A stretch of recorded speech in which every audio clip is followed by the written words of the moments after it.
oil and clothing.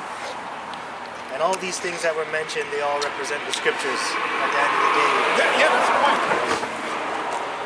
It says, all these things are good to the godly, so to the sinners they are turned into evil. Right? Hey, when was the last time you had some barley? I'm talking really good barley. You saw it himself. Isn't that an interesting thing? Right? You don't have to go to Carrot Common, push the guy out of the way, and say you want that one. Then you look at you strange. Right? He's scratching his head. How does this guy know about this product? Right? If it wasn't for the spirit, truth, you wouldn't know that the barley, and all the other grains, by the way, right, in the harvest. Go ahead. That was it. That's it? Yeah. If you don't have anything, we can go up to Psalms 119. Start at the top. Still have No. Shalom, brother. That's on top of here. Okay, so I'll go back into here. Yeah, go back to First Samuel 8. And I'll go all the way down onto verse 8. It says, according to all the works which they have done since the day that I brought them up out of Egypt, even unto this day, wherewith they have forsaken me and served other powers, so do they also unto thee. Now therefore hearken unto their voice, howbeit yet protest solemnly unto them, and show them the manner of the king that shall reign over them. So Lord, he actually ended up giving them what they wanted, right? The Lord gave them a king over them, just like how the nations have a king. Exactly, and we have that right now, right? In spirit and in truth, the king is invisible, and there are other kings. And when I say the other kings, we're talking about spiritually the truth and how the Lord set up the movement, how He resurrected His movement, because His movement was in every dispensation, right? We go back to Olive Bibbins, and you couldn't even go further than Olive Bibbins, as we know, right? And see that king was there. Well, you people want that greasy king with all the dainties. All that food, that greasy stuff. The dainties. Yeah, and it goes back to grease. Yeah, kind of. Right? If you eat a cuttlefish, that's all grease and toxins. Right? These people love that stuff. Sure. And you can learn to love it, but it's poison. You know, it's going to kill you. Right? Because He's just deceiving you to make you think that you love it. Yeah, kind. That's true. Right? When you take a shit, your whole house feels like it's burning down. Everybody wants to, they're cursing you out. You can't use the washroom. Because that's poison. It's poison. It's poison and disorder. Verse 10, and Samuel told all the words of Yahweh unto the people that asked of him a king. And he said, this will be the manner of the king that shall reign over you. He will take your sons and appoint them for himself. So basically, you're supposed to have somebody over you, somebody that's of your own nation be over you. So that's not what our people are asking now for today. Right? They don't want the prophets. They don't want his voice. He mentioned voice. They don't want that. And that's where the real kings are. Right? Yeah, I was just going to add to what you're saying. It's because the spirits that are on them, and the moment we speak, they cringe. That's the spirit that's on them. Tell them, now I'm not trying to hear this truth. Right? Because this truth cuts you if basically, to make it simple, this truth judges you and cuts you if you're not of the elect, but it gives you hope and mercy and it cleans you up if you're of the elect. That's right. You know, if you hear it, you're like, oh shit. Like when I first heard this, my first response was like, yo, why are they always yelling? I never understood that until I came into the truth. I'm like, yeah, I get it.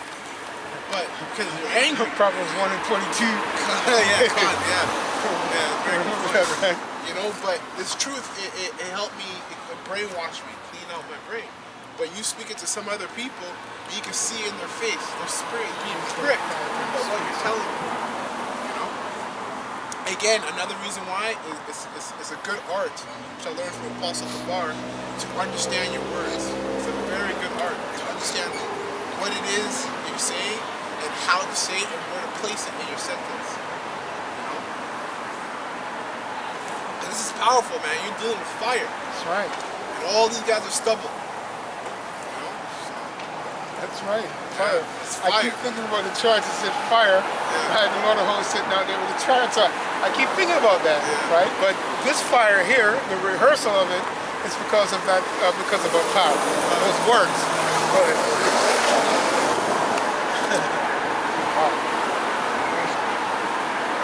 All right, so I'll just jump down to verse 18. You shall cry out in that day because of your king, which ye shall have chosen you, and the Lord Yahweh will not hear you in that day. And that's what's going to happen, and that's why they're complaining now like the way they're complaining. It's because they're choosing all these different people to rule over them. And what our people can't see is that even though they nominate all these people to go and lead them, their situation has never changed. It has always stayed the same. It's gotten worse, actually. Wax worse. Yeah. Like what did Obama say? Obama said change, and things got worse. It didn't change for you. It changed for the other nations, but it didn't change for you. You're still at the bottom. You still don't own anything, right? I'll read this again. And ye shall cry out in that day because of your king, which ye shall have chosen you, and the Lord will not hear you in that day. And that's why the Lord is not hearing you. Because you didn't choose him, you rejected him. The scripture says, my people are destroyed for a lack of knowledge, therefore I will reject you. Well, because I've rejected you, briefly paraphrasing, the reason why you're destroyed and rejected is because you haven't chosen the knowledge which is Yahweh Bashem Yashai and his men that he set up. Now, verse 20, that we also may be like all the nations, and that's what you get, because you want it to be like everybody else. The Lord has set you up to be a peculiar people, which peculiar means to be very eccentric and different. Stand out, shish. That's right. And the scriptures say you are the salt of the earth. The other nations are not the salt of the earth, but you want to be bland just like them. Right? So he gave that to you and now it's not working. Yeah. Like, Israel is not meant to hide. As an Israelite, you're not meant to hide regardless. But now that you're in the truth, you're never going to hide. People are always looking at you. People are always thinking something about you. So you might as well get used to it. You know what I mean? You're always going to stand out. They hold you to a certain standard. Exactly. Because you speak so highly about certain things, right? Which is good because that builds your faith. That's experience. You know, because Yahweh Shai and the apostles went through that. That's why they were ridiculed, scorned, scoffed at, stoned. Some prophets were stoned to death while they were prophesying. The prophet Stephen, a young man, was stoned to death while he was prophesying. You know what I mean? So, hey man, like, that's old age, new age, which is worse. Yo, we have to pray to the Most High, how much try that he gives us more faith when we come to that. Because right now, none of us are being challenged by anybody, are we? Right? But when it comes to that heat, you know, do we really got it? But not to pour doubt on you, but just to remind you, this is serious. So you got to pray for faith constantly. You know? I don't think you never get enough of it. That we also may be like all the nations, and that our king may judge us and go out before us and fight our battles.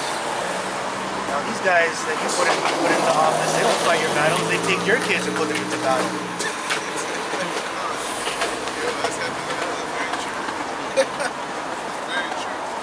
You know, the tribes, they're a large percent of the army. And go out before us and fight our battles. And Samuel heard all the words of the people, and he rehearsed them in the ears of Yahweh. And Yahweh said to Samuel, hearken unto their voice, and make them a king. And Samuel said unto the men of Israel, go ye every man unto this city. And you know, that's another thing.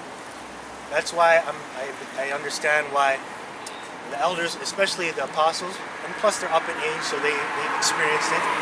They tell you, if a nigga can't get it, we're moving on. So you know, we're going to let you be sinful and stupid. If that's what you want, then that's what you're going to get. You know, so there's not much you could really say. Yeah. That's all. Yeah, so I got a precept, right? I just have a chapter. Go ahead. Okay. Yeah, I got a precept. It's a powerful chapter because we just went into our king, right, who the Lord set up to be over us. Okay. With the invisible king, our people don't want that king. They don't want their inheritance. We know who it is, and so forth. So this precept here just goes into again. The whole chapter is powerful, but the 10th verse, right, brings it to